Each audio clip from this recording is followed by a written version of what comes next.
Okay. I'm like, go live. Okay. I am live, and there's drilling happening somewhere in my building. Okay. I saw Tim say I'm not seeing it on my laptop, and now I am, which means it's working. I probably will never fully trust myself that I'm getting the whole thing right. But hello to folks who are coming along. Make sure I sent the required information to Annie. I did indeed. Okay. Annie Evans, there she is. Okay. Good morning. Oh, Can you hear me okay? I can hear you okay. All right. Well, let's see if they can. Good morning, everybody. Can everybody else hear Annie? We're waiting for the yes, we can. So far, no, yes, we can. Hopefully they can hear me. Hopefully you guys can hear loud and clear. Yay. Yay. Okay, that's helpful. The loud part makes sense. Yes. Excellent. Okay, how I hope everyone is well. Yeah. This is one of my favorite parts, is looking to see where everybody's from. Well, and looking to see also who is here of the people we know. Yes. Yeah. I totally agree. Okay, they're saying volume up. That's not something I'm normally requested to do. But I did turn it up. Okay. And I'm assuming my volume is okay. Yours is good. Okay. I mean, I think it's good. Okay, cool. I'm trying to figure out why they're talking about virtual keyboards. I know. I don't know what a virtual keyboard is. But apparently it's bad. Where are we from? Oh, I'm outside Charlottesville, Virginia. And at the moment, I'm in New York City. That's where we're from. Good question. Yeah. I just take for granted everybody knows us. I know. I've been doing this for over 300 weeks, but we have so many new people. I need to take that into account and be a better hostess. Yes. Yeah. That's funny. I was out late, so I might look a little tired. Nah. We went to a concert last night, my brother and sister and niece. Oh, nice. Yeah, we went to go see Josh Ritter. I don't know if you've ever heard of him, but he's really fun. I feel the need to say, everyone's reminding me, happy 302nd episode today. And on my few thoughts for those who can't sleep last night, I remembered that. I never, for folks who are new-ish here, I never remember the number of the episode. So something in the air is changing. Okay. Maybe we should get one of those things like they have at the deli that has just a big neon sign with the number, and then when they click the number, now serving episode 302. Yeah, we'll see how long I remember. But I did remember that. Love the mug, Joanne. You don't see my mug. The other thing is I could send you a calendar appointment that repeats every Friday, and the appointment would just say the episode number. I am happy with our ritual of me not really knowing. While we're waiting another minute, waiting another minute or so more, someone just said, "Nice mug, Joanne," which you can't see. And when I said, "You can't see my mug," it reminded me of a George Washington story, which I will tell you while we're waiting for the last bunch of people to come. The George Washington story is, he very much had a manner. He wasn't a guy who was effusive with his feelings. So towards the end of his presidency, someone came to dine with him or have tea with him, I don't know which, and said something to him like, "President Washington, you look really happy to be getting the chance to step down." It's a bad paraphrase. And he said, "You can't see that on my face. No one can see that." It was like, oh, you can't see that expression on my face. I know. It's hilarious. I know. So that is what popped into my head. The studio audience. You guys are more than the studio audience. You're in a community. Come on, people. Yes. Come on. Anybody can have an audience. We have a community.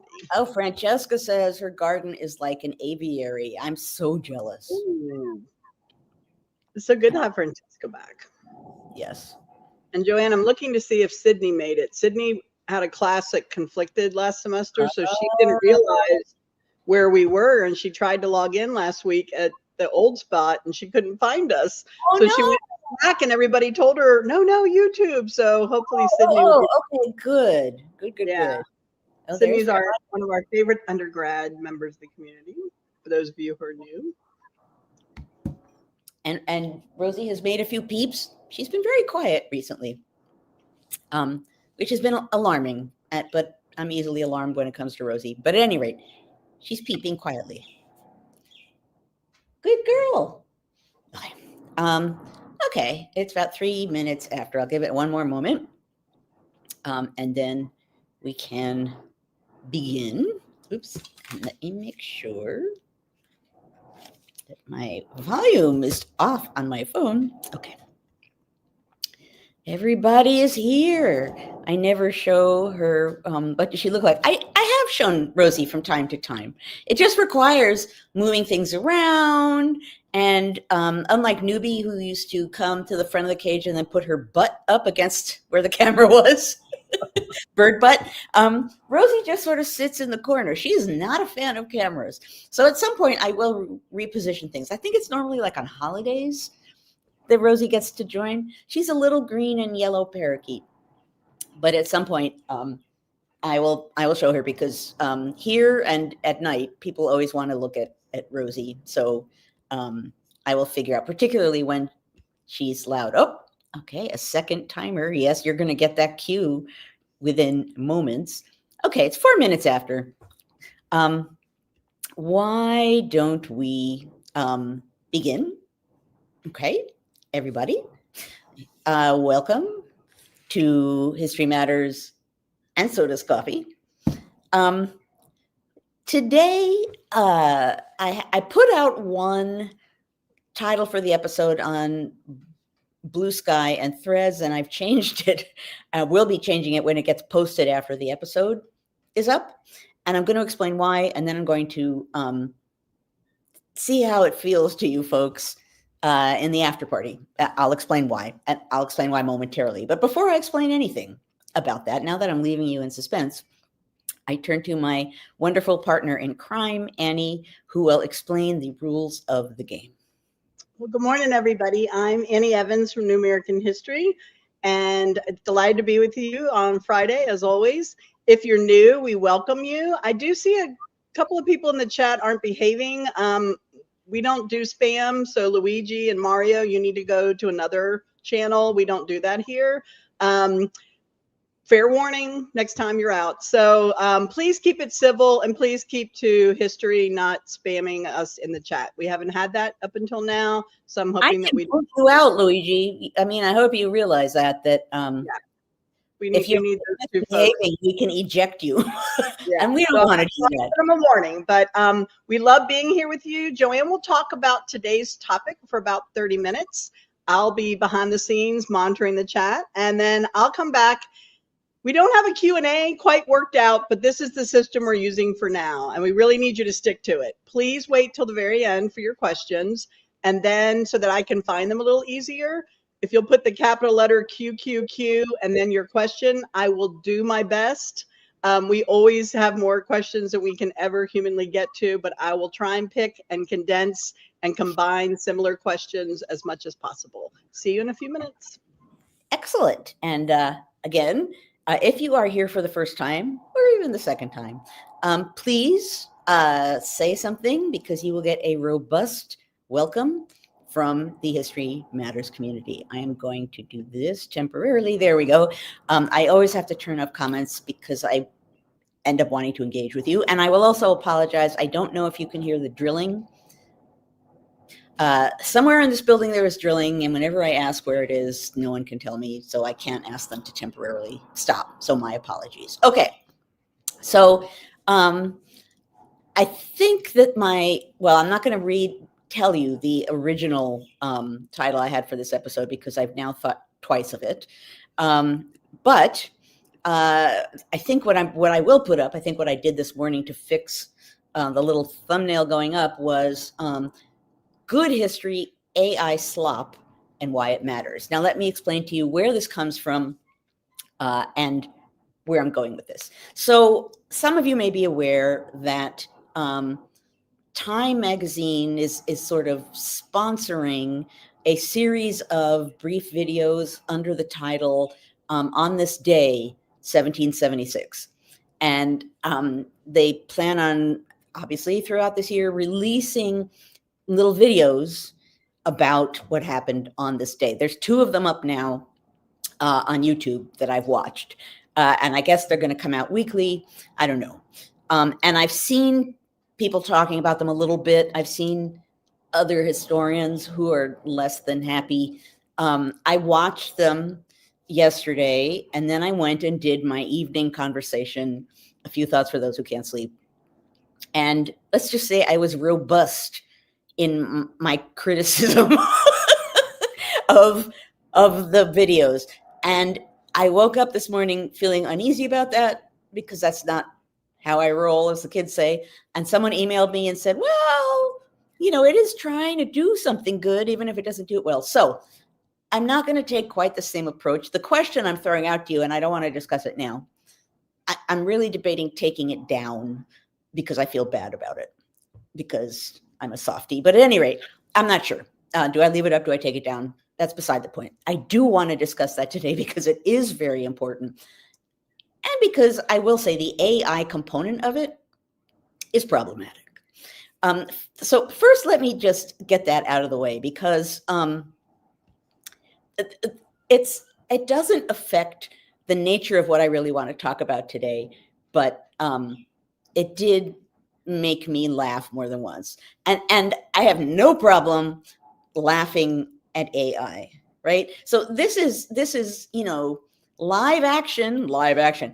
AI creates the scene like a little movie.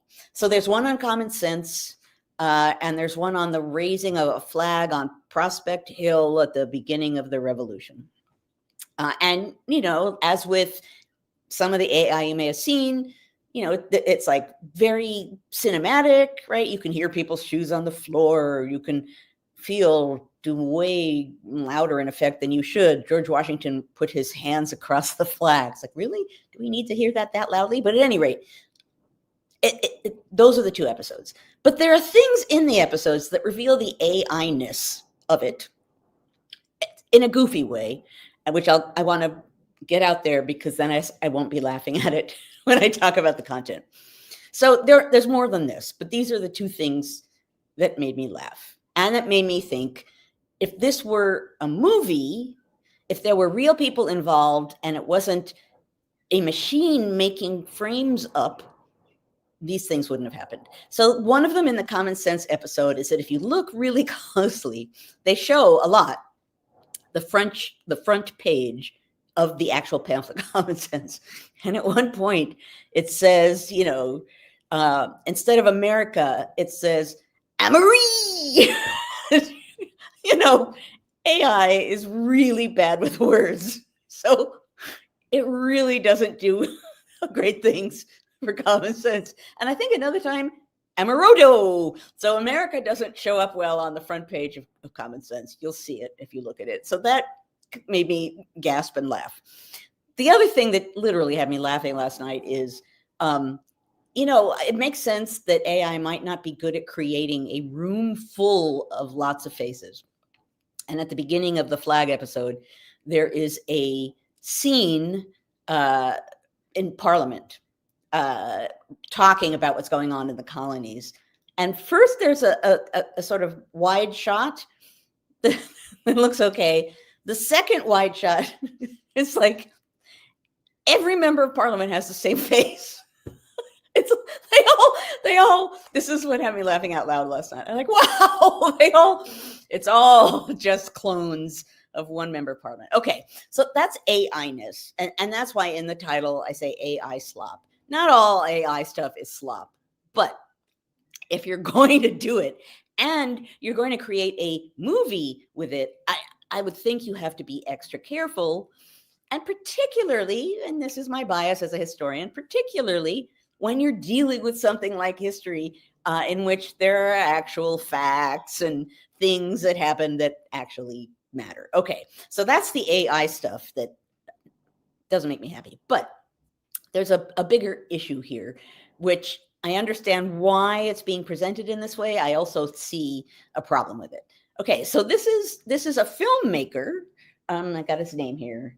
Darren Aronofsky, who has directed films and produced films. He's a film guy and created an AI studio maybe last year.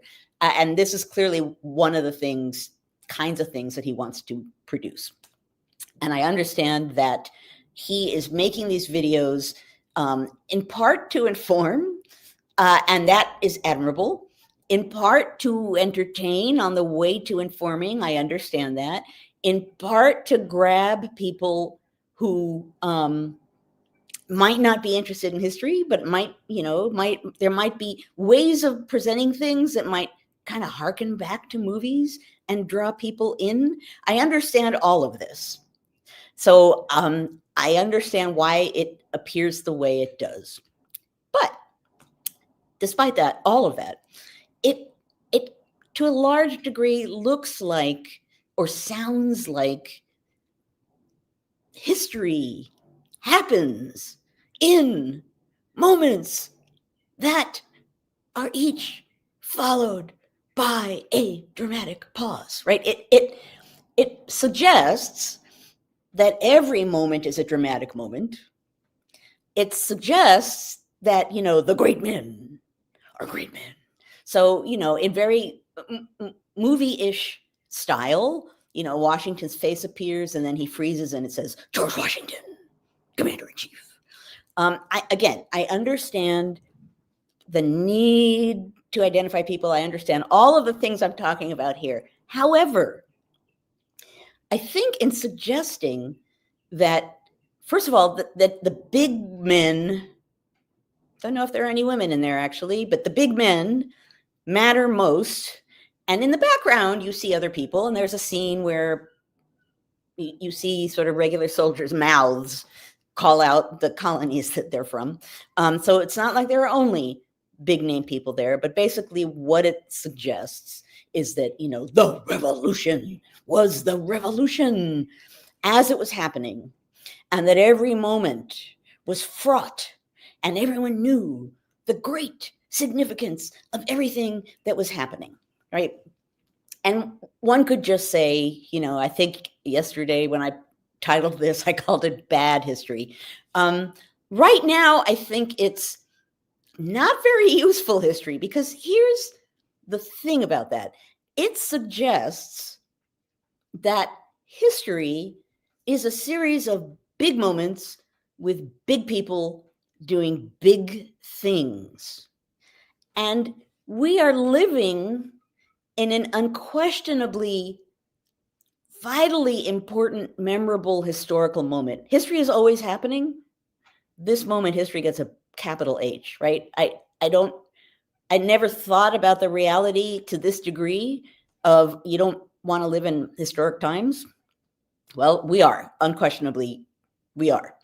But because of that, we need to do the opposite of what things like this Time magazine videos, what they do, right? It's suggesting everything is big and the people do whatever they do in the background. And the fact of the matter is, while big people matter, while there are big tide-turning events, in truth, it's the us's of the world that actually make things happen. So those videos, and I'm going to go more into this in a few minutes, those videos suggest that history looks like history, all capital letters, straight out of the can.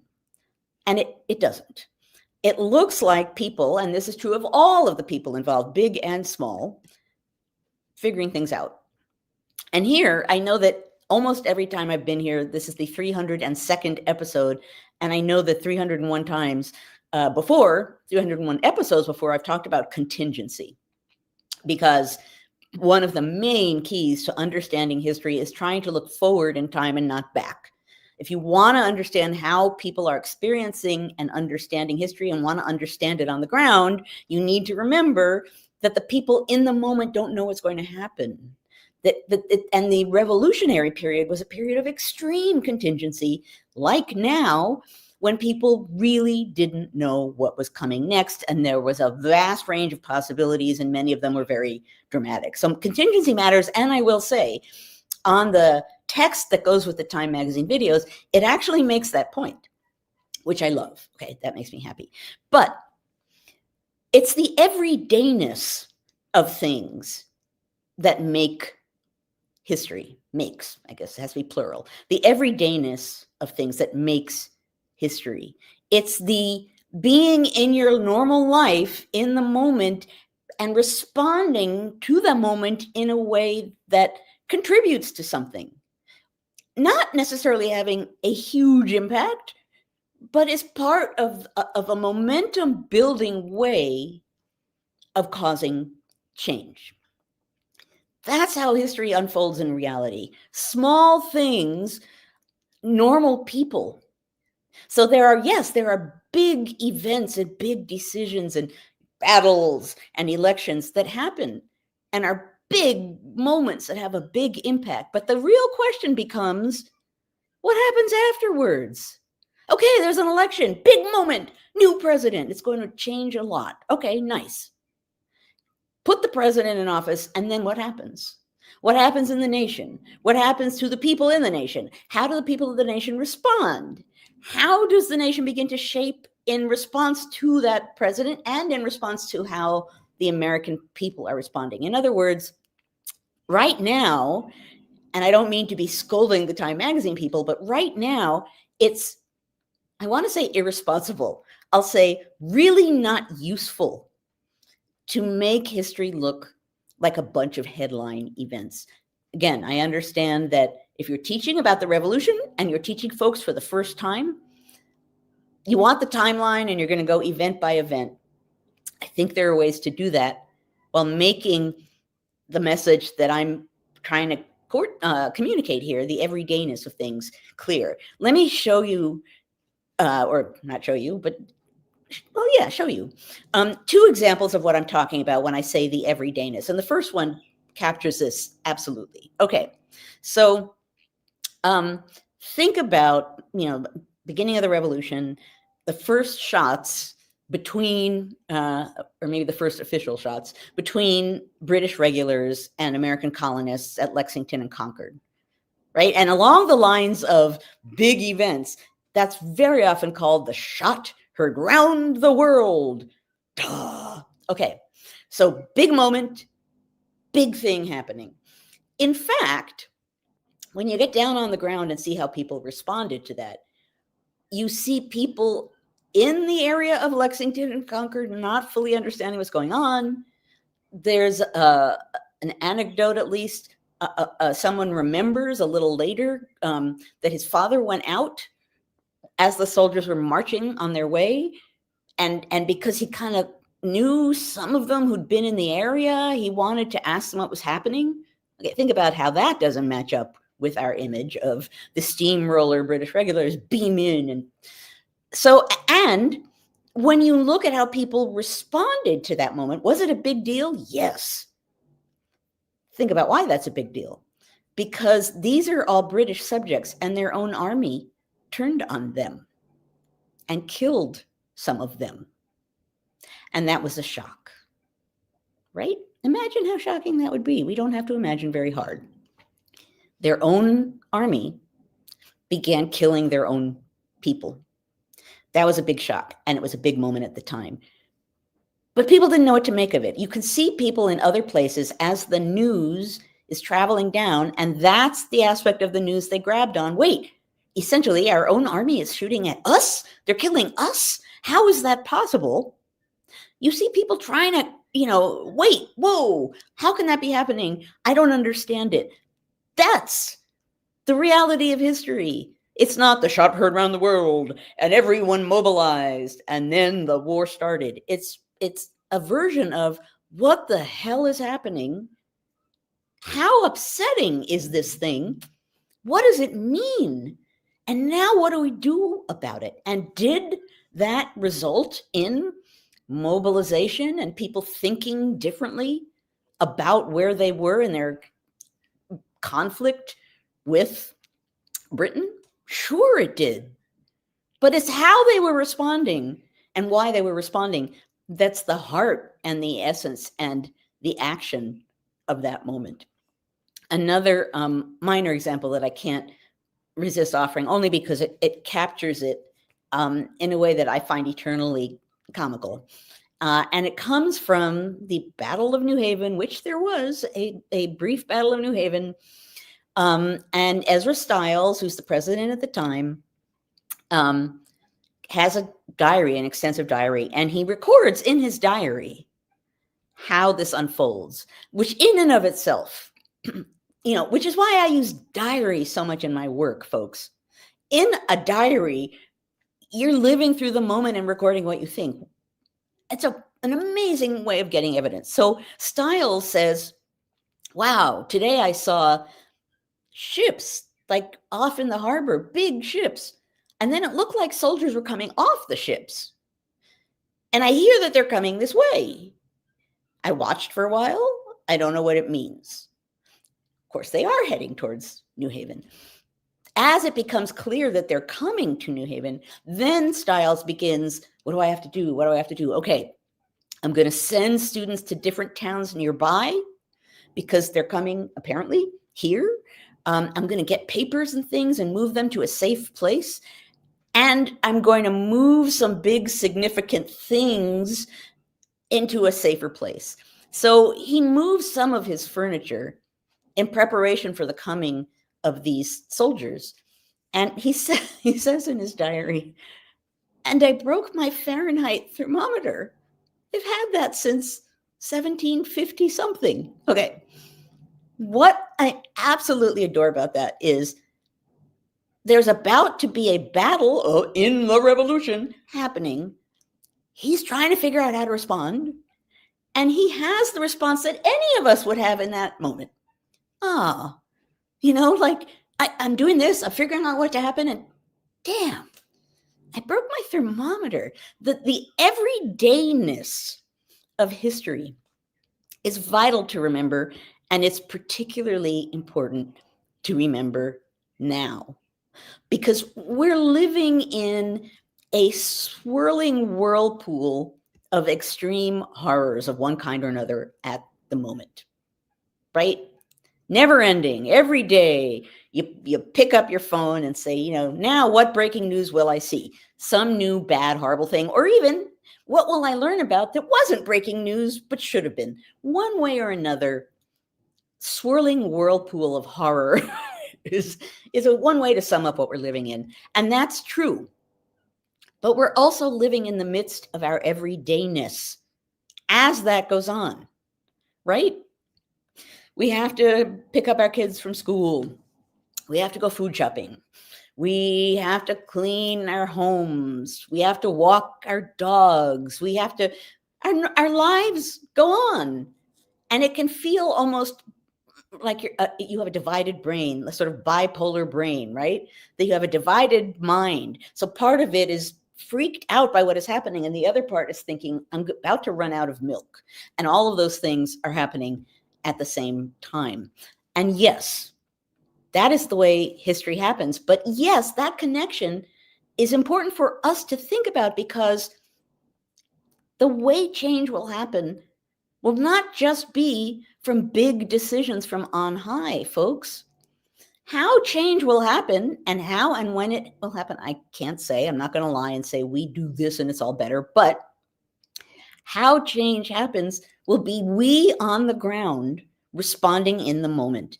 Ideally, coming together, responding as communities, responding in groups of one kind or another, responding together to the moment and helping deal with what's going on.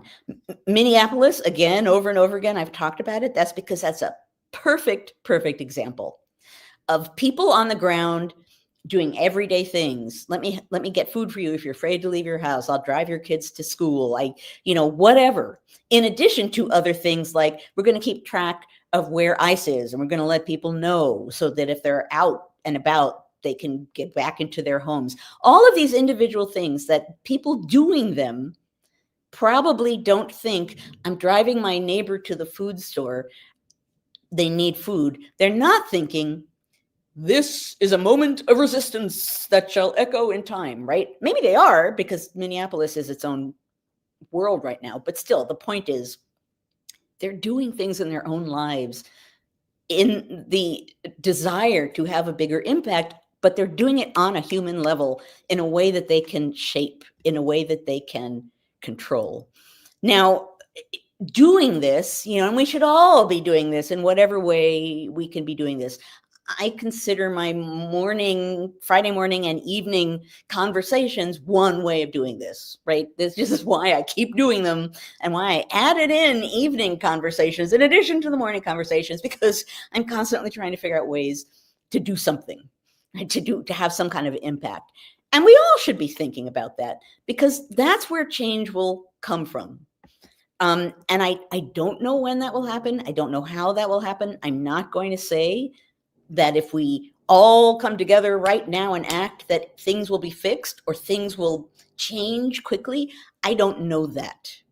None of us knows that. And, obviously the folks with power are digging in. So how long this is going to be going on, I don't know. And it's certainly not going to stay exactly like this going down the road, because folks are digging in, and that means becoming more extreme. So I don't want to suggest, if we think about the fact that we all incorporate change in the little things we do, because if enough of us do them and communicate them, we build momentum and we can create change. We can create resistance. We can fuel some kind of effort. We can give voice to we the people, when in the end, we're what matters. Constitutionally speaking, this government is grounded on us. It is, and I'm not saying that to offer you grand rhetoric. Those are the facts. So I would like us not to get caught up in the idea that history happens up here and we live down here, and that there are big historic moments that mean something and everything else is filler. I don't think that's a correct way of thinking about things. I don't think it's a historically accurate way of thinking about things. And I think in this moment, it's a damaging way of thinking about things.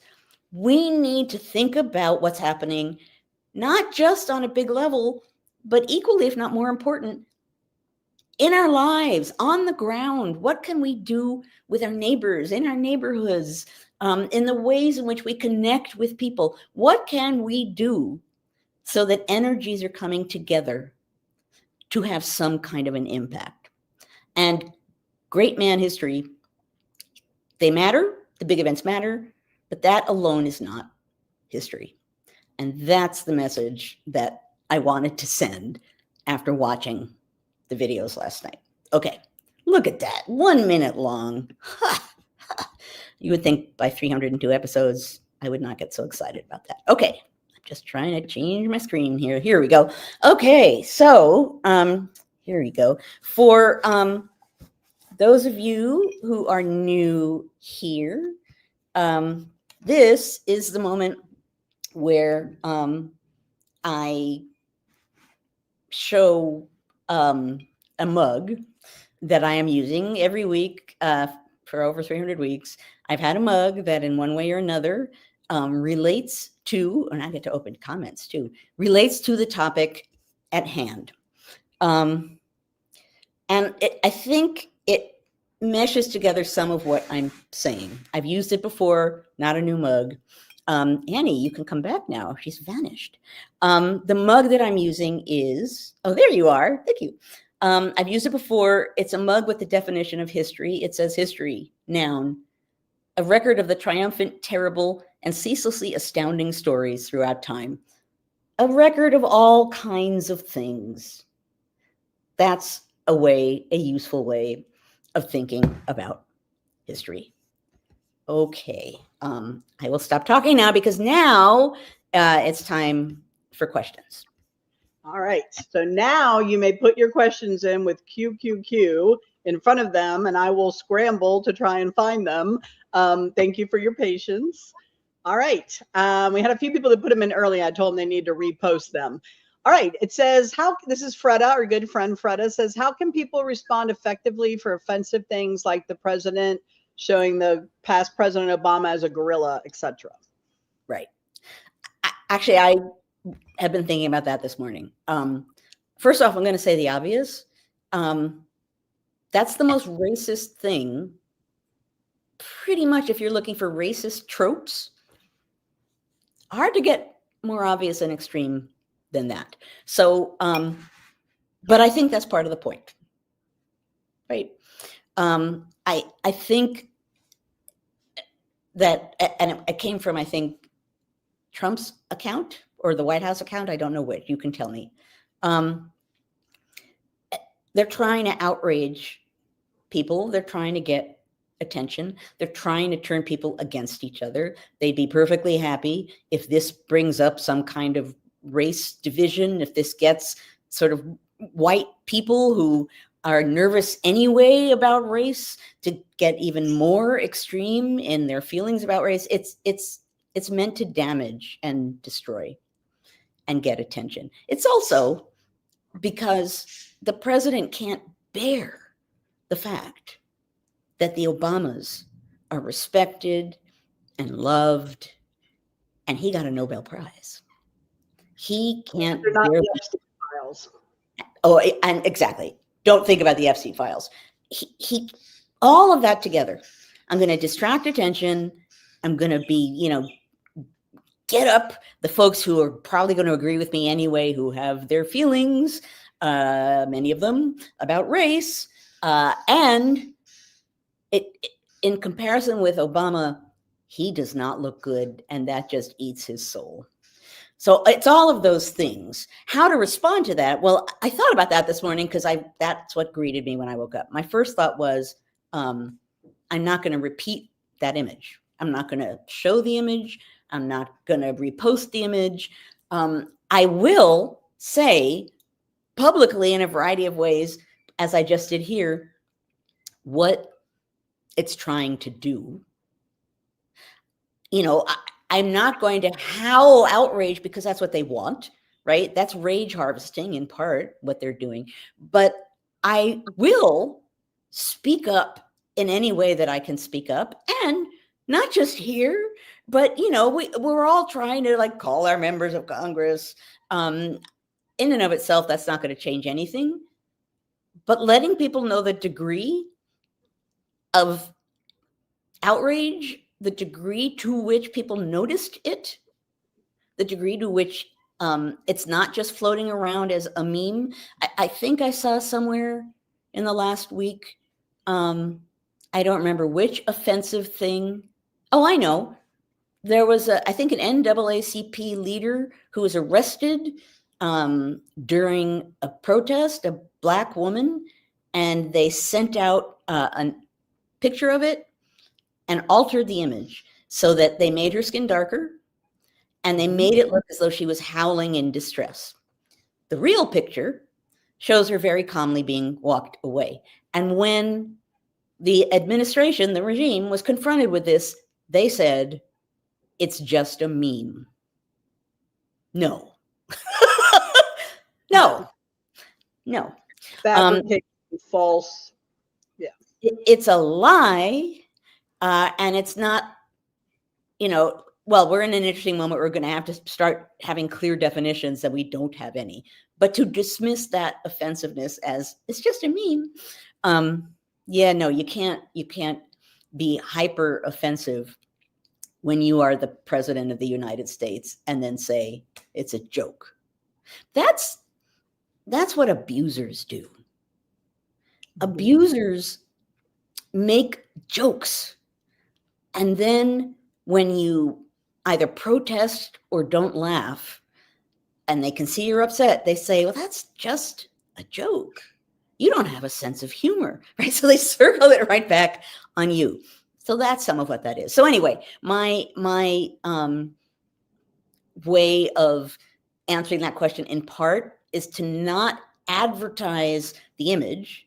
It's deliberately offensive, but to not sit in silence with it and to let folks know, oh, why don't you smile more is, yeah, just another version of it. To let folks know precisely how you see that and what that means to you, because people need to know that we notice these things, and not just members of Congress, local leaders, your community, whatever. Let folks know you see it loudly. Let them know how offensive it is loudly, without howling and giving them the division and the rage that they want, but simply by saying, yeah, we know just what you are. Thank you for telling us so clearly. That's a hyper racist image, and we see it for what it is. Not a full answer, but part of an answer. Yeah. Dave was asking what should Time use for videos to tell stories about little people. If you don't mind, if I'm going to jump in this one, PragerU is not based on real history, and they are shoving that down teachers' throats. But there are some people who have been making little short history videos, mainly for kids, but grown-ups too, that do a great job, and they actually research them, and they're actually historically accurate. So iCivics and Untold History are two that come to mind that a lot of teachers use, but there's others out there doing equally good job. But these AI ones, the ones that are at the White House, that president's digital display at the White House that PragerU made is ridiculous. Let me offer you an example. It's horrible. Of the common sense video that they put out, which is, Thomas Paine, thinking, pondering, writing, pamphlet handing out. Imagine if that video showed what was going on in the colonies. It's upsetting. Fine. Show Paine thinking about what to do about it. And then the focus becomes people getting the pamphlet and responding to it and what it meant to them and how it changed their thinking. Imagine if half of that video was people saying, I never thought of it that way before. This makes me think differently about the king. And that's a big deal. Imagine, because that teaches you something about what common sense meant, not just that it's an important pamphlet, but it gets down on the ground with it. Common sense calls the King of England the royal brute. That was a huge deal in this time. So show it. That's an example to me of a way in which you can still do the big thing, common sense, very influential, but you can do it without just focusing the camera or the AI thing on the great men. That's one way of doing it. There are lots of ways to do it. I just think you need to think, number one, creatively. Number two, beyond 8 guys in a room. And number 3, you need to understand the larger view of history. You need to have some kind of sensibility. You don't have to be a historian. That's helpful. You need to understand really what history is and how it happens. And it's not 8 guys in a room. So anyway, I don't know, and I don't mean to attack whoever wrote those videos. I don't know if there were historians involved in those videos. I don't mean to be hammering them over the head.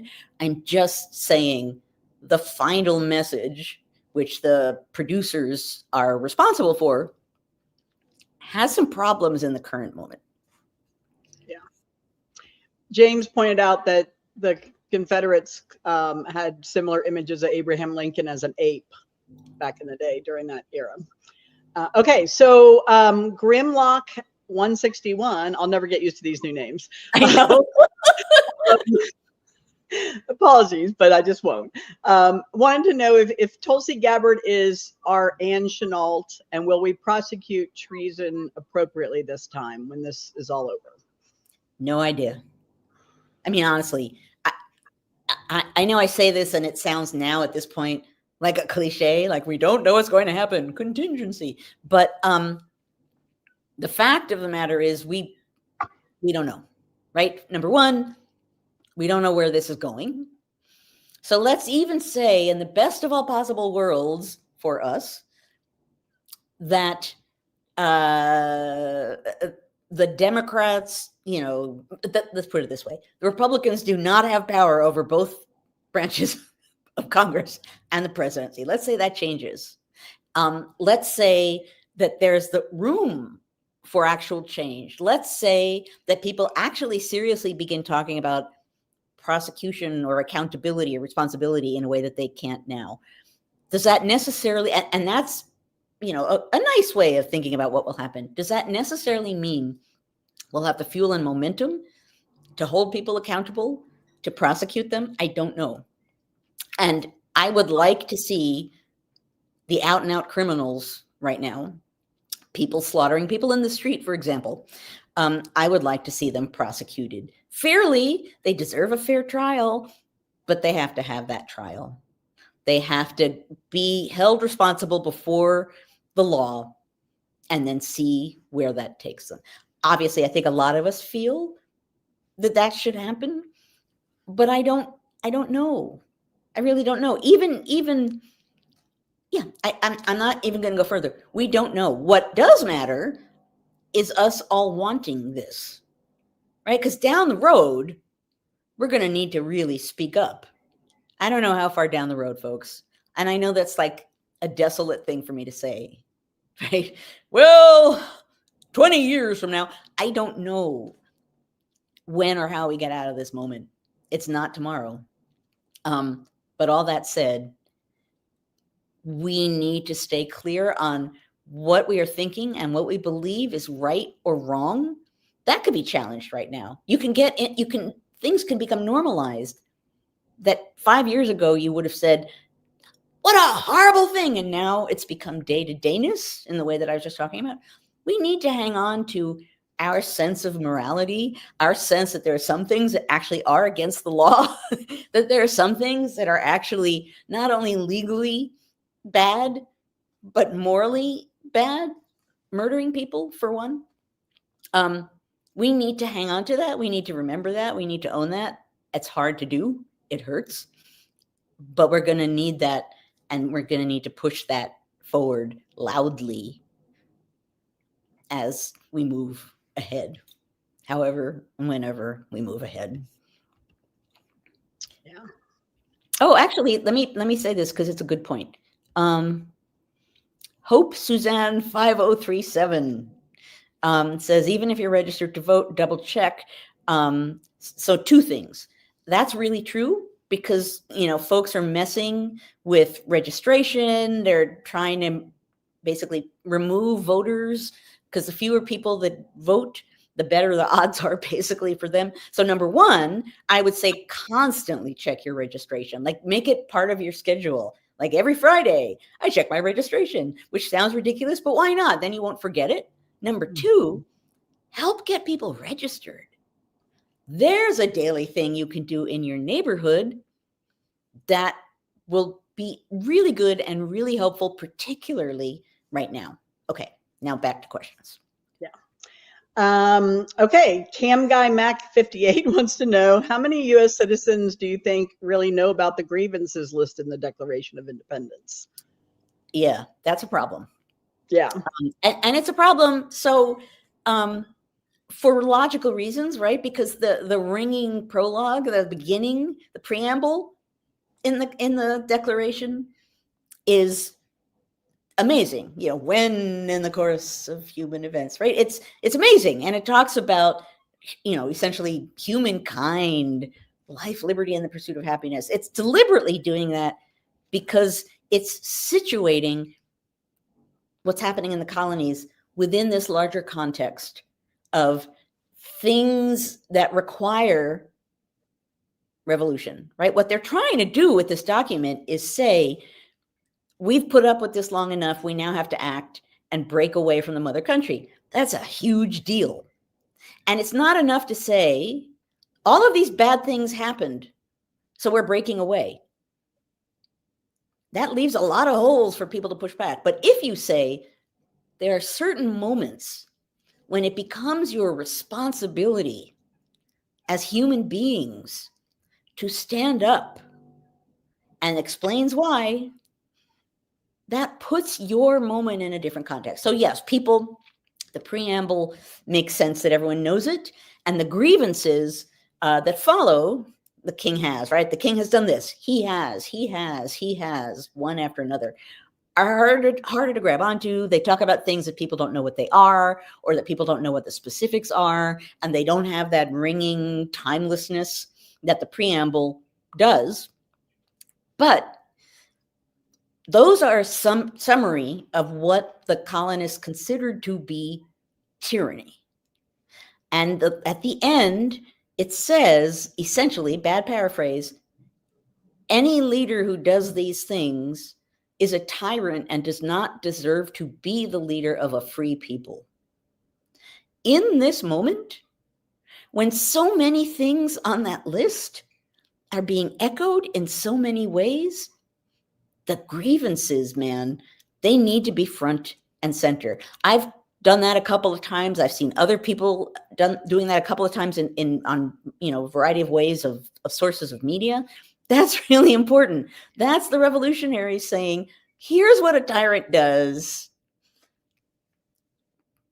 We're defining it in our time. Now, nothing is timeless. However, the idea of thinking about leadership, thinking about what you as a free people have a right to, and then branding something as tyranny or tyrannical, we need to be thinking about what's happening in the moment and what rights are being taken away and what normal constitutional assumptions, like, oh, I don't know, someone needing a warrant to get into your house or other such things, right? Things like that are in one version of them or another in the Declaration. We need to be thinking that way. So right now, we're in the land of grievances, right? Right now, we are living a grievance life, and we need to understand the Declaration comes from that kind of moment, and our moment has that kind of importance to us. Yeah, and the thing is, and I know I say this every week, but I'm going to say it again. That is a result of high stakes multiple choice testing being the most important thing in schools, rather than actually giving teachers and kids time to delve into founding documents. They just have to memorize, they'll have a line from the preamble and say, this is the beginning of what document? Who cares, right? That's a factoid. Instead of letting kids actually look at the Declaration and look at the Constitution, annotate it, pull these pieces out. Right. That's what you actually have to teach, right? The Declaration is not an easy text. The Constitution is not an easy text. Nope. But as a teacher, that's the creative part. You figure out how to get it across. And you go to, in my opinion, you go to the actual document. To me, as a teacher, granted a college professor, for undergraduates, I go as often as possible to the document from the time period. Number one, because it isn't me spouting off about what's important. It's people from the time telling you what's important, and then me offering questions and ways for people to think about them. It's wonderful when history can make a point all by itself, and you can use that as a teaching tool. Yeah, and Hanib and several others, but Hanib was one, talked about lowering the age of eligibility for a president for younger voices to qualify, which I do think we do not listen to the younger voices, and that's why they're not voting. So they need to see the Jasmine Crockett's and others, younger emerging leaders, because they're tired of the people who are career politicians. Kids don't want to vote for them. And if we don't give them a viable option, they're just not going to show up at all. So someone did say Land of Grievances is a great band name. And since we're so good. It is a great band name. For those of you who are new, we also like to create band names out of your comments. So we used to have a spreadsheet. Yeah. A good one. All right. I'm looking for QQQs. Some people are putting QQQ and then you're not asking a question. You're just putting a statement. That's great. I'm just not reading those. I'm looking for questions. Okay. I understand the impulse though. I like this one. It starts off with reading the tea leaves. Do you think the president will succeed in overturning midterm elections, given all the hints that they're giving about that? Repeat the question for me. They're wondering, they said reading the tea leaves, which made me laugh. Your thoughts on the president giving nods about, making the elections federalized instead of at the state level. And is this like a sign that he's going to try and overturn midterms? Right. Has this happened before? Here's a tricky situation. So, the thing with the folks in this regime is, particularly the president, he makes threats and throws things out and they sound extreme. And I think in part he's looking to see how it flies and what he can get away with and what we're not going to, say, yeah, no, that's not going to happen. Also, rage harvesting. And so the problem here is the balance. How do you respond to saying we're going to nationalize elections? Well, might that happen? I have no idea. It's going to be hard. Let's look at the reality of that here. There's a reason why our government has two levels. It's because the national government and the state governments divide sovereignty.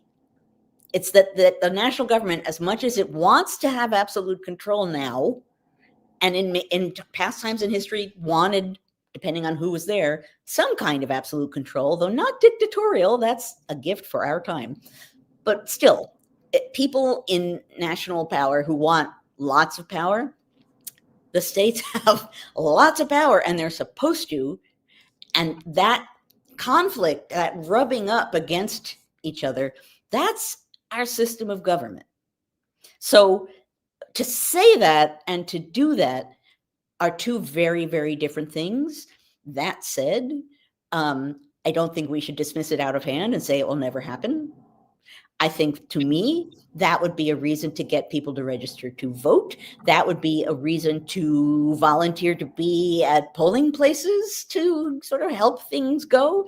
That would be a stimulus to speak up and talk about, I guess I'm going to have to do this, the glory of how American elections are supposed to work, the problems with how they haven't worked in the past, and all of the times in which different kinds of people have been blocked out and not allowed to vote with semi-criminal but obviously restrictive things put on a state level into state law. So, right, we have had times where the national government has imposed, something on voting. Nationalizing it is a whole different issue. But I think we should think that it could happen. Will it happen? I don't know. But if it does happen, let's think about what we can do right now in our states to make that hard. And let's be clear on why it's important to keep the voting process as a whole not nationalized, to not let those in power protect the elections. Because what they're saying, and some of the language almost actually says this, is that they keep, they make the elections, they're fraud, right? They're fraudulently, people are fraudulently taking the elections from us. Meaning, if we don't win the election, it's fraudulent. Meaning, they just want power forever. And so the nationalizing elections is a threat, right? That's saying, and here's the thing, free and fair elections is one of the core things about democracy. And what free and fair elections mean is that anybody can win. They're contests. And they're contests that are supposed to reflect the people at large. If you want total power and you never want to lose that power, elections are your enemy. You do not like elections. You do not want elections. But if you want some credibility in a nation that's supposedly democratic, you need to have elections that somehow you control. Yep, see, we had an election. That's some of the rhetoric that's going on right now. What they're saying is that an election in which we don't win, that's fraudulent. And we're going to control things to make sure that doesn't happen. Thanks for the advance warning. Will you do that? I don't know. But let's think about what it means if they try, and let's prepare ourselves. Yeah. I have to say, speaking not as a historian or as an, however sage a historian I managed to be, I hate now so much. I hate now. I love you. I love this. Yeah. I just sometimes think to myself, sweepingly, I just hate now. I just do. And that's okay. Right. Yeah. That's okay. Okay. It's hard. All right. I'm looking for the cues. So many comments. Oh, someone asked, what is PragerU? PragerU is a far-right conservative series of videos produced by the people that did Project 2025 and the 1776 curriculum.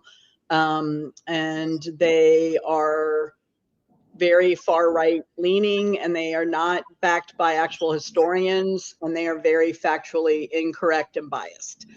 All media is biased, but this is well beyond anything that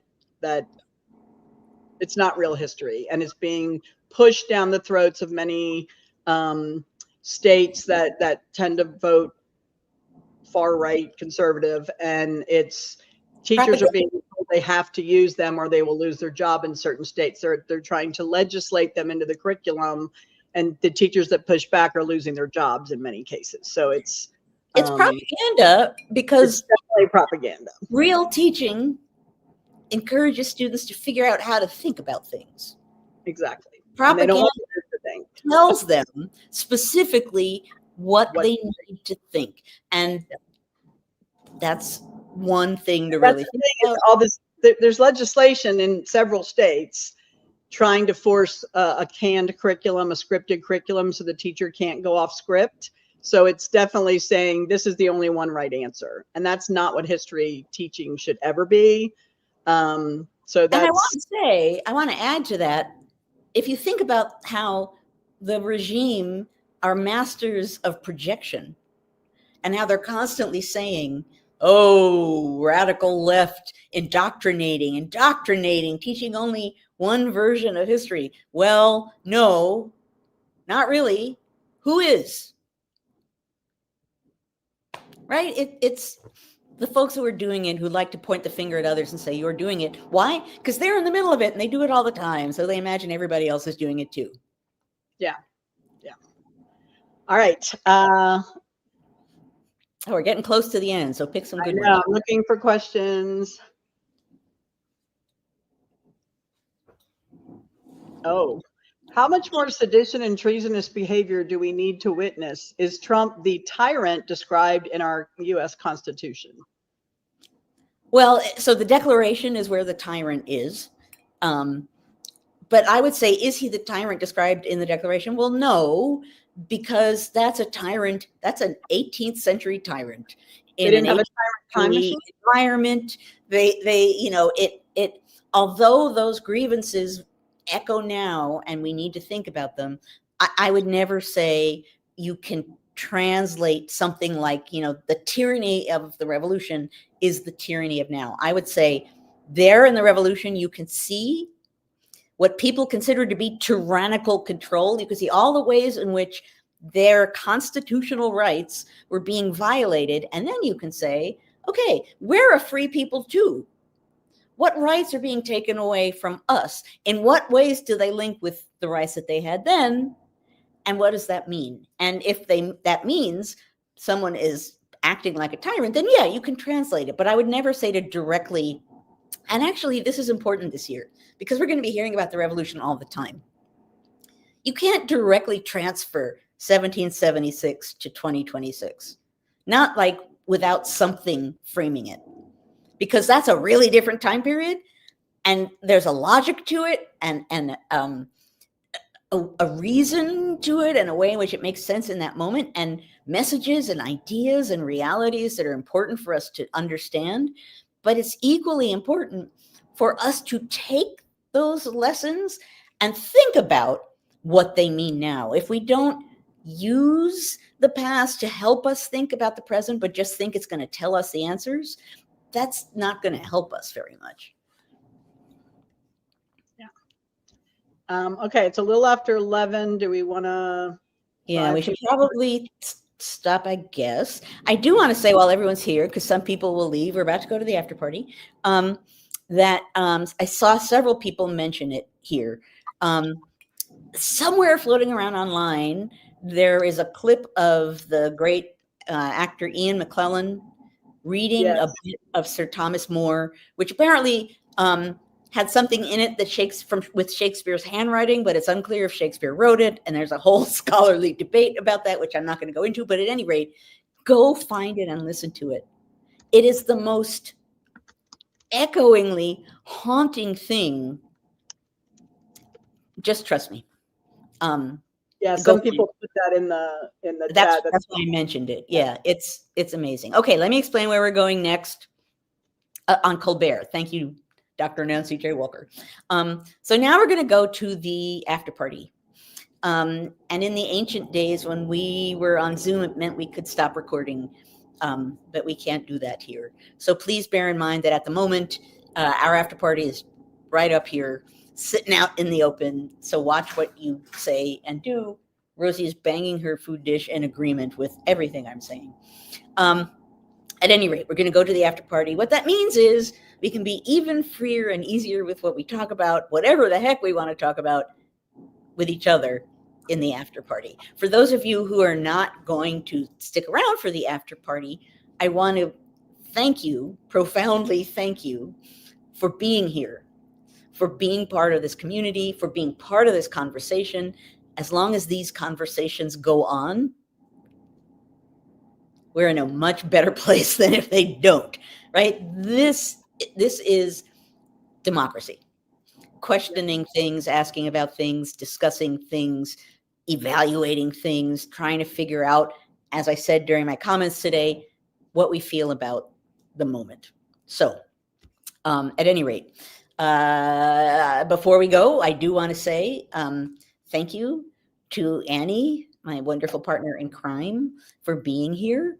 I'm going to thank the National Council for History Education generally for helping us to begin this program and waving in a friendly manner as we segued over to StreamYard. And I want to thank all of you for being here, because I know all of us are looking for hope in one way or another. You guys being here, that's hope. That matters. Okay, I'm going to pause for a moment to say, now let us begin the after party. And now let us begin the after party. Okay. So, Joan, I don't know if you saw, I put this in the chat fairly early on, but last week, I think we had like 50 or 60 people asked to join Slack. It was incredible, Wow. but I was very overwhelmed. And so I was like, I can't keep up with this, right? So I just want to give a shout out. Dr. Nancy Walker has been a member of this community for years. I think she heard the distress in my voice, and she stepped up and said, I have time to do this. You need to focus on supporting teachers. So she has taken over managing our Slack group. So moving forward, and I put her email in there a few times, and Nancy, if you're still on, you can put it in there again. Nancy will be adding people to Slack, because it was taking me like 2 or 3 hours to get them all in there, because you have to go in and do a few different things. Oh, Nancy, thank you. Nancy is the bomb. I mean, we've always loved her, but she is like my angel. Number one, thank you. Number two, that's just what I'm freaking talking about in this episode, right? Yeah, she's stepping up and helping create more community. Thank you, Nancy. So Nancy, thank you. If somebody emailed me today because they were looking at something from past week, I'll just keep forwarding those to Nancy. But just so you guys know, you can always email me if you have questions about how to teach history or how to support teachers. Like, please send me those emails. But if you just need technical support to get into Slack or how to use Slack, let Nancy help you out. And there were so many more good questions. I know. I love that our audience is expanding and our community is expanding, but then I feel guilty that we have community. So many good questions. We can never get to all of them. I know. And it feels like a community. It is. Oh, Kathleen is asking, how do I not internalize troubling and ad hominem attacks and sick troubling memes against me for providing information and different view? Boy, if I told you folks. In the South, we just say, bless your heart, and then we move on. Like, we don't have time. Some of these that were so foul.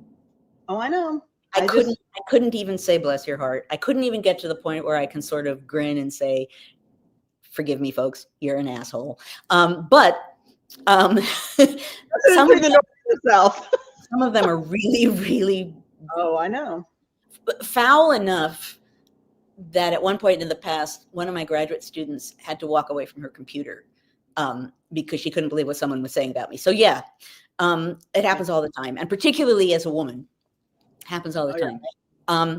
And every now and again, it gets to me, not because what they're saying about me, but like when families were first being separated during Trump 1, and I expressed my dismay about that on, at the time, I guess, Twitter. And people came at me, like people who liked what was happening came at me with violence. And it isn't necessarily what they were saying. It was that I was dogpiled for what I said. And I had to close down the computer and walk away, because what it felt like was I just expressed humanity. And a bunch of people said, no, I don't like your humanity. And that hurt my heart. So sometimes that gets me. But as far as people calling me names, you're a bunch of dolts. Why am I listening to you? You know? So anyway, yes.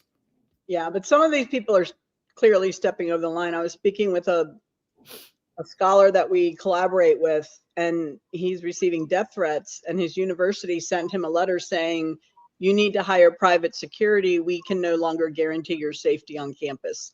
Now imagine getting a letter like that from your institution where you have tenure and you've served them and made them look really good for the last 30 years, to suddenly say, because you're a scholar of color and you're speaking out against this horrific moment in time, as a historian, we can't protect you.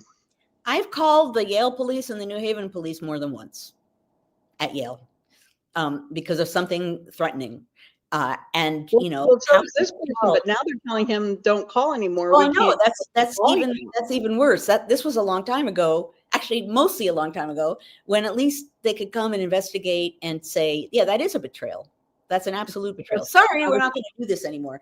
I was sick to my stomach when he told me. Yeah, that is complete betrayal. And this is in Minneapolis, where that's betrayal and cowardice is what that is. Absolutely. Yeah. Okay. Oh, so let me ask, because I honestly, I woke up worrying about this, and I woke up in the middle of the night worrying about this. So last night, and if you go and watch it, which I suppose you have to have an opinion, I got really angry at the time thing. Like I let it rip against that in a way that when I woke up this morning kind of made me feel bad. I did a harsher version of what I did this morning. I feel okay about what I did this morning. Last night, I'm not sure. And I got an email from someone that I really appreciate, essentially saying there are ways in which they actually are coming closer to what you want than you might have acknowledged. And it's good that they're trying to get history across to a broader public, and that's all true. And then I felt even more guilty. So what do you think? Oh, okay. Well, I'm trying to read now the responses. I was on fire last night. Sometimes that's good. Sometimes that's bad. Should I leave that up? I feel bad People earlier were saying, leave it up. They were saying, leave it up. Okay. You have to realize everything that once it's out there, someone could have already downloaded and reposted it 50 that's times. True. But if I add an addendum, someone just said add an addendum. It's highlighting a problem that may not even be there. I'm really good at finding problems to worry about that wake me up at 3 o'clock in the morning. Okay, leave it up, leave it up, leave it up, leave it up. Okay. It's not that bad. Maybe what I'll do is see if there's a comment I can respond to that'll suggest a little bit of why I was so upset or something. I don't know. It's only been once or twice before that I posted something and then I've thought, it's been the first time in a long time. Okay, you're all saying leave it up. I'm going to leave it up. I'm really good at deciding I've created a problem. There you go. Steve says, follow my anxiety. Honor is my anxiety. Well, right. And that's where I'm always stuck. I'm stuck with, is it good enough? Am I being empathetic enough? Am I going too far with my outrage? But my anxiety, Steve, I got a lot of anxiety. I can't always follow my anxiety. I really can't. Honest to goodness. Every event I do, everything I do, I walk away and worry and invent if there aren't any things I shouldn't have said every time. So I can't always listen to my conscience because I'm my own worst critic. Although I appreciate that thought. There were no women. Those were only 2 episodes, but there were no women. I really hate AI. Anyway, so you guys, it sounds like generally you're saying, keep it up. Okay, Ranger Linda, are the sleep talks only good for that particular night? No. I'm talking. They're up. They're just like History Matters. They're all there, and the topic being discussed is certainly not something that will be stale the next day. Last night I talked about some version, obviously, of what I went into in greater detail here today. So I don't think, just like with History Matters, I don't think watching it later is a problem. And they're up and they're archived like everything else. So, you can find it. You can come live. It's normally, I'm going to say that normally it's probably going to be closer to 10:30 than 11 because I'm really, really, really, really tired, folks. There's a lot of stuff going on in the background here. And let's just say, I'm like making it to last night. I barely made it to 10:30. So I'm guessing I'm more going to be, I say between 10:30 and 11:30. I'm guessing it's going to be closer to 10:30, but it could be anywhere in that window. But you guys are here, so I at least want to tell you that. Anyway, yeah. Okay, I'm leaving it up because you guys have convinced me to leave it up. Okay. Thank you. Don't apologize or explain last night's post. Okay, I will totally listen to you. I am my own worst critic 100% of the time. I won't even tell you. Okay. Anyway, I will say, you never know what's going on in people's lives above and beyond whatever you see. So always remember that the person you're seeing, there's a lot of stuff going on outside, and give them grace for that. Anyway, I felt good about this episode. I felt like I was fair and maybe slightly less ragey. I'm trying to think if there's anything else particularly exciting that I can add in to the after party. What about you guys? Is there anything coming up where folks could see you, like the thing we did in Charlottesville? Do you have any other appearances where members of the community, if they live nearby, can join in? Or damn good question. Not in February. February is a clear deck. I have a couple things that are not open to the public in April. I'm trying to see if any of them are open. One of them is for teachers. One of them is for judges. which teachers? It's an organization. I know teachers. It's an organization here in New York that brings in historians to talk with K through 12 teachers, and so I'm doing that at the beginning of March. Is that open to any teacher, or just a particular school division's funding that for their teachers? I will ask that, actually. I think it was just for a small group, but I'll ask. I hadn't thought of it, and they probably don't realize that if I said it's open. Let me know, because I work with a lot of teachers in New York, but I also work with a lot of teachers in New Jersey that would be willing to come to New York. I will ask the organizer. The things I'm seeing are not necessarily. In May, I know this is far time away, but really February has nothing because I just cleared the calendar, and April has things that are, I think, more specific audiences. May 6th, I am doing an event at Trinity Church about the Revolution and about Hamilton, and I'm assuming that that's big in public. If you send me that, I'll make sure it gets on Slack, and I can help push it out through my teacher network. I'll make sure it's big and public.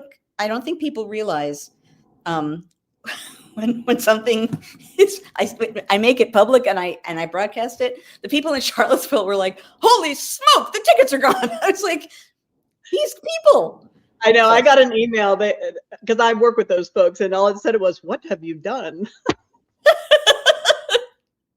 So anyway, I'm excited about Trinity Church. I'm very excited about Trinity Church. And is that in New York or in? Yeah. No, that's Lower Manhattan. That was Hamilton's church. He's buried there. Yeah. So you can visit Hamilton, but I'll find out for sure how public it is. So I meant to have a calendar of all of my events because I have a website that I never keep up, and I started doing that, and I have to now update it. And since I'm on leave, I probably have a little time when I can do it. So I'm trying to catch up. Is Trinity across the street from Brooklyn Bridge? Across the street from Brooklyn Bridge? That might be St. Paul's that you're thinking about. Trinity is really Gothic looking. It's right off of Wall Street. It's right at the top of Wall Street. It's very cool church. Oh, thank you, Rabbi Beth. I'll find out if it will be live streamed. That is very smart. I will ask. I was just in touch with them yesterday, so I'll ask.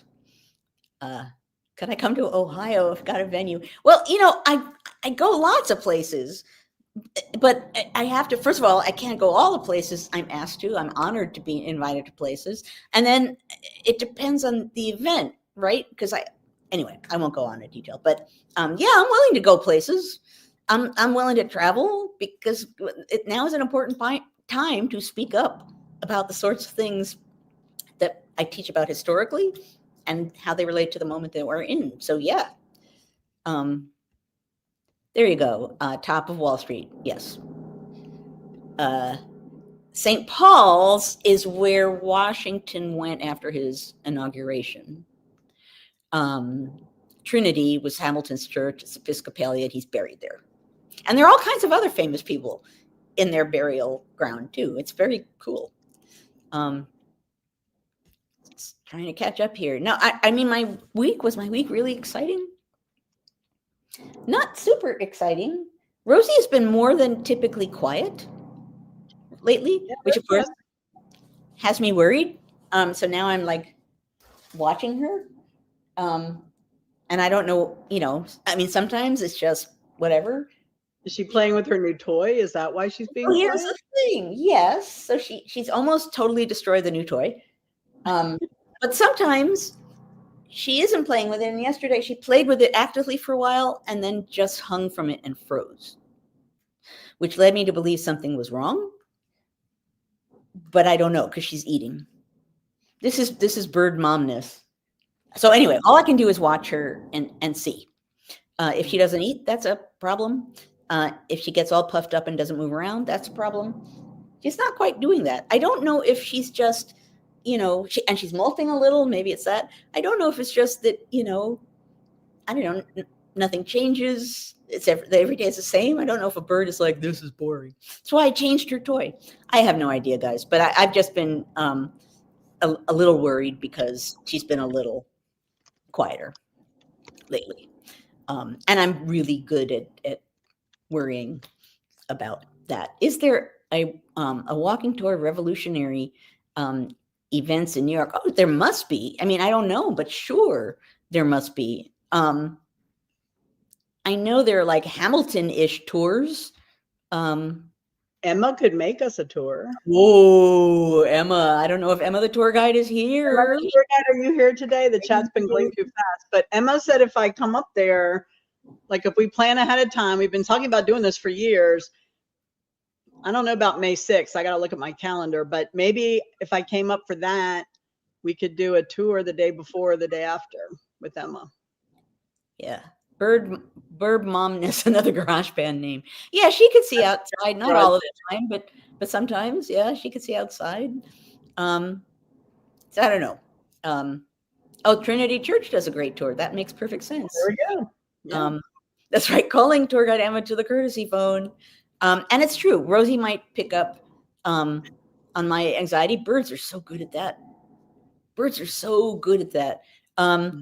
My cockatiel Boo, who I had for 18 years, when I was sick, and I would, the only difference between normal and sick is that I'd spend probably more time sitting on the couch than normal. He would come right over as close as he could get, and he would sit there until I felt better. And then suddenly I'd start feeling better, and he would go off and do his stuff. Birds are amazingly, animals generally are amazingly receptive to mood and illness in people.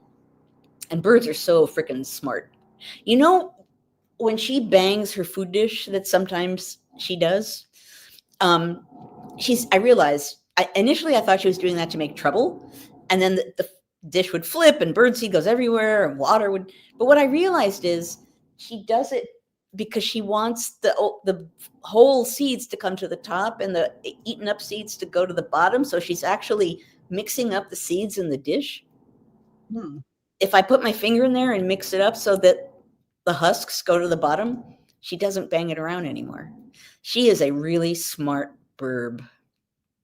Really smart burb. That's right. Everyone bangs their food dish once in a while. Yeah. Oh, Rhiannon asked a really interesting question.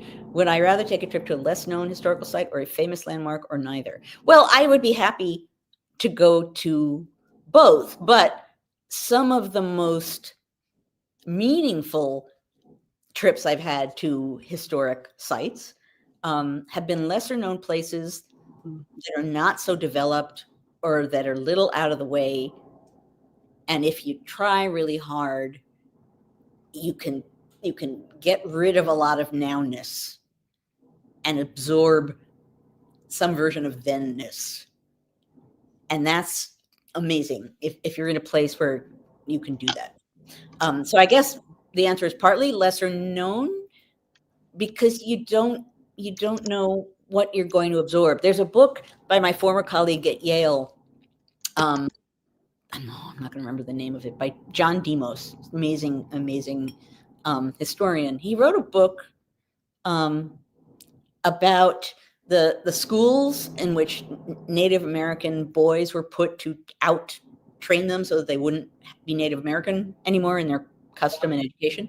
And at the beginning of each chapter, I believe, he included a little description of the feeling of where he was when he was doing the researching, like what the place gave him. Yes, you can feel it.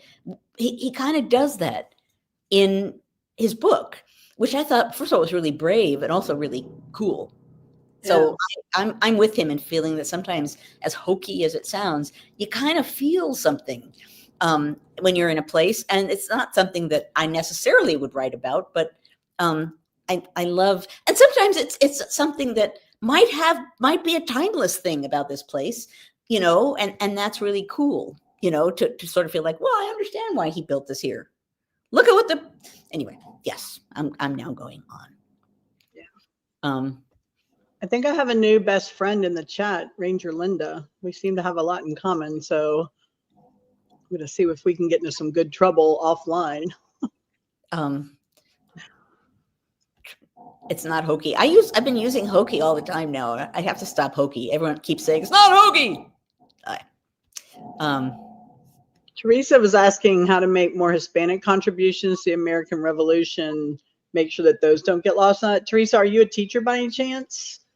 If you can email me, I just put my email in the chat a minute ago.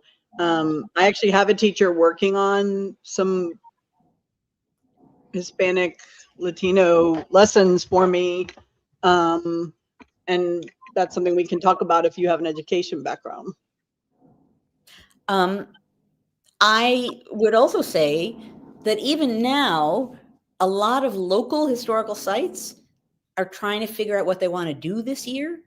And if you were to come forward at either a local location where this topic particularly makes sense, or just in your community, and said, it would be wonderful for this to happen. It should be happening. Can you make it happen? People would be receptive to that right now. People are still, I get a lot of, we're still figuring the year out. Would you be willing to come kind of invitation? So, and everyone wants to do events, and they want to do a lot of events, and particularly local places are they, anyway, if you reach out, I bet that could happen. Yeah. And the other thing, it's such an odd twist that in America 250, right, in the year that we are commemorating this big event, we've also defunded most of the educational programs and then refunded programs that the administration that pushes their agenda, like the PragerU videos. And so what's happened to a lot of these museums, they were planning for 5 or 6 years what they were going to do for America 250. And then in December, January, and February of this past year, all their money was taken back. They defunded things that were promised years ago to fund these programs. So now they don't know how they're going to fund them all. And in some cases, they're not happening. So I can't tell you how many programs got canceled because the funds were pulled by an executive order, which is really sad. Yeah, so no, actually also it has to be local. Some places have contacted me saying we didn't think we could do this, but now we can do this. So that's something. It's not being publicized. Well, but that's Mellon has stepped up to fill in some of those gaps. Some other philanthropic groups are trying to help, at least. Yeah. I'm trying to catch up with the comments here. You guys, as ever, zipping along. That's why I have to turn off the comments when I do my 30 minutes, because otherwise I'm totally going to want to talk to you guys. I'm going to get even more distracted than I normally get. So you guys are great. Yeah, and Tim brings up a good point, and I'm always talking about local history. This is a good time to explore the history in your backyard that you drive by, or always say, I'm going to go to that someday, but it's right here. I can go to that anytime. This is the time to go support those local history sites. Maybe that's how you counter program against what they're trying to do to America 250 to turn into this, patriotic mess that they're turning it into, is lean into the local sites. That's going to be where a lot of the real stuff happens. Absolutely. On a local level. Speaking as someone who lived through the bicentennial, and there were lots of big attempts by big people to do big things, but it was stuff on a local level that really rang true for a lot of people. So yeah, you could, even if there's just a local historical site that you think is cool, if you went there and said, wouldn't it be cool if you did an event like this, and if you need any help, I'd be happy to help. We're really at a moment where people are really receptive to ideas. So that's totally worth exploring if that's something you want to do. Yeah. So we've been writing a series of lessons called All History is Local, and leaning into those, and then trying to create templates for teachers to replicate how they can dig into the local history. Here's 3 or 4 examples. Now you go do this with your class. And it's gotten some traction. So we would welcome anybody's ideas for that as well. I think that's important for teachers right now. It's also safer for teachers. You're less likely to get fired if you have kids research local history than if you try and teach something that some legislator doesn't want the kids to know, which is sad, but it's a workaround. Well, it's history. We always have to find the workaround. That's right. Right. The bicentennial is what made me a historian. It really is. I have an article coming out in a collection of essays next year, and I write about that in there. The history was everywhere. It got me reading biographies, and then that led me to Alexander Hamilton's papers. But also, I'll even share. I may have already shared it at this point. I don't know what I've said or haven't said before, but I'll say it anyway. On July 4th of 1976, they supposedly all the churches around the country were supposed to ring their bells. And I, at that point, lived in Yorktown Heights, New York. Now, first of all, I want to say they were doing it because supposedly on July 4th, 1776, that happened. No. So they made that up. But regardless, I knew that was going to happen. You know, I was like 13, 14 years old. And I went to stand outside and I could hear bells coming, like bells, right? And to 13, 14-year-old me, I was like, wow, like this history is everywhere. Like there's a big, like what's happening is big. It's not just here. It made me understand the American part of American history in a different kind of a way. It had a visceral kind of impact on me. And, you know, there are all kinds of other big name things that happened, but that was the one that suddenly opened my eyes to the fact that what was going on was big. And I don't know if I would have thought national, but it was American in a way that I just had never thought about before. Yes, John Adams said that July 2nd would be celebrated with bells ringing out. This is the song from 1776. I see fireworks. I see the pageant and pomp and parade. I hear the bells ringing. Yeah, he does. And all of that, that's from 1776. All of that comes from a letter that he wrote, which is very close to those words, that he writes to Abigail. People are asking if you still have 1776 bicentennial swag from when you were a kid. Do you still have any? Oh, yeah, I didn't get rid of it. Okay, let me tell you, we're going to have to end soon. Not only do I still have swag, like, you know, little Liberty Bells and quill pens and all that stuff. Of course, I saved all that stuff. Even more than that, the Reporter Dispatch to the Yorktown Heights newspaper, I think every day at the back had like a little square with like a bicentennial moment. I cut them all out. So how old are those right now? 50 years? Yeah. So these 50-year-old clippings from the Reporter Dispatch, I still have them. They're in my closet. I started to put them in a scrapbook and then I just ran out of oomph. You need to scan them now because they're going to get yellow and brittle. Oh, I'm sure they're yellow already, but they're anyone else is already in a closet. I still have I still have bicentennial quarters. I still have 2 bicentennial quarters. One was mine and one was my sister's, and now I have hers, of course. But. Oh, well, those. Just assume if it's bicentennial, I probably saved somehow some part of it. They're not all like. 10, so I wasn't thinking about saving things back then. But my grandfather got us all a bicentennial quarter. That was like a big deal, and we had the $2 bills. I have some of those still. Yeah. Right, there goes bicentennial license plate. Somewhere in a box in the garage, a bicentennial license plate. Right, man, there was bicentennial everything. If at Yale in the Beinecke, there is a collection titled the Bicentennial Schlock Collection. I kid you not, and it includes versions of the bicentennial everything, like bicentennial placemats from diners, bicentennial napkins, bicentennial condom covers, like bicentennial everything. I have a student, my former revolutionary babies. What? I couldn't tell you. My former student Michael Haddam, who's like the expert on the memory of the revolution, he used that collection, and I just love the fact that it exists. And it might be possible that if you went online and looked at the user guide, went to the Beinecke Library, and maybe there's a user guide and a guide to the collection, which might tell you some of the things that are in there. I have never done that myself, and that would be fun to do. Okay, now it's 11:36. Look at all these people. You're still here. I love you people. That's right, the bicentennial, BUY. We should probably go. Yeah. Other things, I know you guys have other things to do. I love the fact that you are all here and still here. And I will see you in a week on Friday with some new and exciting topic. Who the heck knows what that will be, but thank you all for being here.